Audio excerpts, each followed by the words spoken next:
ഈ ചൂട് സമയത്തും അതുപോലെ ഇഫ്താർ ടൈമിലും ഒക്കെ കുടിക്കാൻ പറ്റിയിട്ടുള്ളൊരു ഡ്രിങ്കിൻ്റെ റെസിപ്പി നോക്കാം.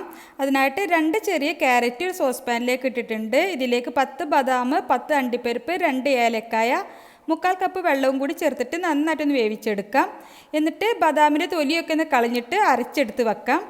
ഇനി ഒരു സോസ് പാനിലേക്ക് 1.5 കപ്പ് പാലും അതുപോലെ തന്നെ 1.5 കപ്പ് വെള്ളവും കൂടി ചേർത്തിട്ട് ഒന്ന് ചൂടാവാൻ വേണ്ടി വെച്ചിട്ടുണ്ട്. ഇതൊന്ന് ചൂടായി വരുന്ന സമയത്ത് ഇതിലേക്ക് മധുരത്തിനായിട്ട് ഒരു 3 ടേബിൾ സ്പൂൺ കണ്ടൻസ്ഡ് മിൽക്കോ അല്ലെങ്കിൽ നമ്മളുടെ മധുരത്തിനനുസരിച്ചിട്ട് പഞ്ചസാരയോ ചേർത്ത് കൊടുക്കാം. കണ്ടൻസ്ഡ് മിൽക്ക് ചേർക്കുകയാണെങ്കിലാണ് കൂടുതൽ ടേസ്റ്റ് ആയിട്ട് ഉണ്ടാവുക. കണ്ടൻസ്ഡ് മിൽക്ക് ചേർത്തിട്ട് നന്നായിട്ടൊന്ന് മിക്സ് ആക്കി കൊടുക്കാം. ഇനി ഇതിലേക്ക് അടിച്ചെടുത്തിട്ടുള്ള ക്യാരറ്റിൻ്റെയും അതുപോലെ ബദാം, കശുനട്ട് എല്ലാം കൂടി അരച്ചെടുത്തത് ചേർത്തിട്ട് നന്നായിട്ടൊന്ന് മിക്സ് ആക്കി കൊടുക്കാം.